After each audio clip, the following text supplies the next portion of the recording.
Was the day looking good in terms of news? There is never any good news. Let's be real. There's never any good news in the world. It's only bad news for the most part. And let's be real. When has there been good news? Last night I was at the Hollywood Reporter's top 50 most influential dinner. We went to a sushi restaurant, and I was on a panel with a bunch of other people. Drew Afuelo was one of the panelists. You might know her. There were some other comics on there as well. And we talked about digital media, the landscape, how it's different than traditional, what the ups and downs are, what the ins and outs are. Did you eat the fish? No, I did not. I did eat the Wagyu though. They finally brought out the Wagyu and I had some of that. But it was a great experience overall. It was a fun, fantastic experience overall. Your no seafood ass was in a sushi restaurant? Yeah, well, you gotta pay the piper. You gotta do those things. But I was one of the top 50. Was Caleb Heron there? No. And then along came he hurled his thunder. You're so dumb. I thought, God damn, that's dumb as that is dumb as hell. Am I the only one who doesn't find the situation funny? I'm just really worried for the dog. Yeah, that's it. The memes have been pretty excellent so far. Isn't TwitchCon taking place now? Yes, but I'm obviously not going to TwitchCon as I talked about already. Are you doing TwitchCon next year? That's too soon to tell, don't you think? Kaya has reached out to us at the Doggo Neglect Association. She told us she's being tormented by not getting enough treats and has asked us to come after you. I know. She set up this entire thing herself. She was like, I'm gonna yelp on stream so that he gives me more treats. We're back. We're live. We're alive. There's so much going on. I went out and I socialized last night with a bunch of other content creators, with a bunch of media people. And then I had to do a photo shoot for that. Did anyone bring up the Collargate at the dinner? Yeah, they did. In the sense that they were horrified about how aggressively this was being pushed. Because most of the people that were, the people that were there have also been around me and Kaya. So they already are aware of the reality of the situation as opposed to the internet narrative. Most content creators' biggest fear is basically being blasted into oblivion for something that they actually have done, but something that they have not done. It's like an even more horrifying situation. It's probably going to be bad too. They're pushing new clips. I know. It's bad every day. I think at a certain point, people are going to probably realize this is psychotic. This has been an extended thing. What the fuck is going on? You're acting as though you're running around being like he's dogs with regular frequency. I'm a new viewer because of it. Nice. If you stop talking about it, maybe chatters, that's pretty crazy. If you think that it's my not talking about it is going to be you are now a lolcow. Okay, sure.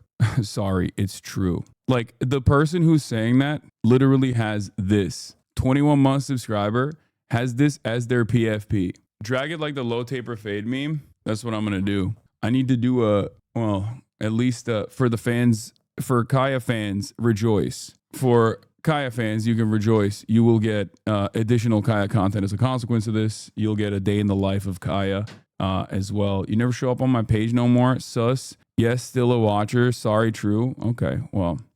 No one roasts you like your fans? Nah, it's not. My fans are often my biggest ops. Most of the shit that used to be memes in this community have then led to unironic. Zoran Canvasser here, you got brought up after we finished door knocking at H8. Someone said you were low-key canceled. Myself and another Hasanabi head were like, nah, we let the group know how much you love Kaya. Listen, I don't know what else to say about this stuff. I don't know. It's just, please, I need to do my job. Okay.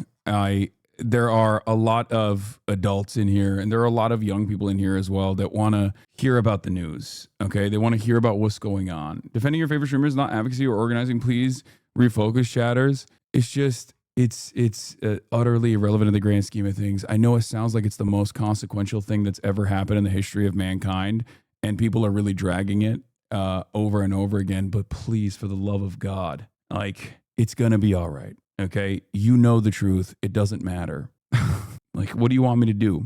At this stage, we have entered a new era on the internet I've been an active watcher now, and I'm honestly disgusted. I've honestly been watching you for a while, and you kind of disappointed me. I got to stop reading this stuff. People like to be a part of something larger. People like to be a part of a larger movement, and very clearly, this is like a big thing that all the normies have gotten on board with. It is what it is. There's nothing I can do about it. There's not really anything I can do about it other than just keep doing what I'm doing, and hopefully people will realize that there's no accuracy or veracity to the claims being made. Other than that, we got a big day ahead of us because there's so much going on in the world. Obviously, the administration is still actively doing all of the bad things. I don't even know how to explain it beyond the fact that it is an unlimited faucet of evil. We got the Zohran Mamdani mayoral run that's taking place. There is going to be the mayoral debate that's happening tonight. There's a lot going on, and I am going to get to it. I'm going to cover the actual news. Okay. We got a special guest in the building tonight. Gianmarco Soresi is going to be here. The other thing is, like, I'm probably going to get destroyed on the debate as well. I suspect Andrew Cuomo is going to try to weaponize me against Zohran Mamdani. So there is that to look forward to as well. That's going to be fun. I'm just getting everybody geared up and ready to go for that because that's going to happen. And I think the crazies will then use that to be like, Hassan is finished now. Andrew Cuomo called him out while simultaneously being like, Andrew Cuomo fucking sucks. But I guess they like him now. You know what I mean? What advice would you give Zohran to neutralize any argument from Cuomo about you? I mean, Andrew Cuomo literally just went on the Impulsive podcast, which was credited with Donald Trump's victory. I don't think he has any grounds to stand on in terms of who Zohran collaborates with, let alone a prominent progressive figure, on a prominent leftist figure. Andrew Cuomo is also literally a designated rapist. Like, what are we talking about? This is the exact same dynamic that exists all the time. The more right-wing you are, the more assurances you have, the more allowance you have to be a giant piece of shit. It's just, it is what it is. It's so fucking ridiculous. Like, if you are a progressive figure, you have to have a stainless reputation. And even if you have a stainless reputation, people will find something to fucking tarnish it with. And a lot of dumb fucks in the center, a lot of normies will literally go along with it because they think, oh yeah, you're right, actually. These guys they have to be infallible. It's so crazy. But if you're right-wing, if you're aligned with like right-wing values, if you're aligned with Donald Trump, if you're aligned, if you're the more right-wing figure on any race, you have unlimited allowance. You can be a monster, okay?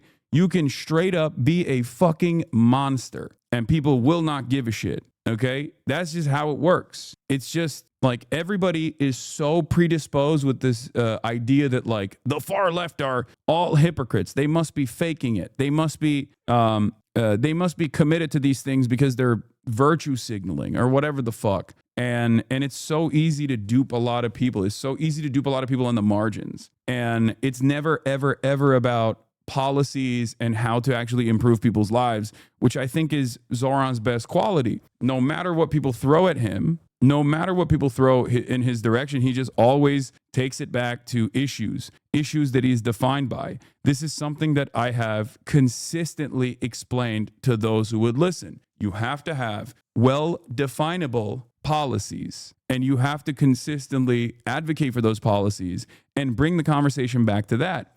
And then your opposition will look silly when they turn around and go, okay, you're talking about fast and free buses as the mayor of New York, but what about Hamas?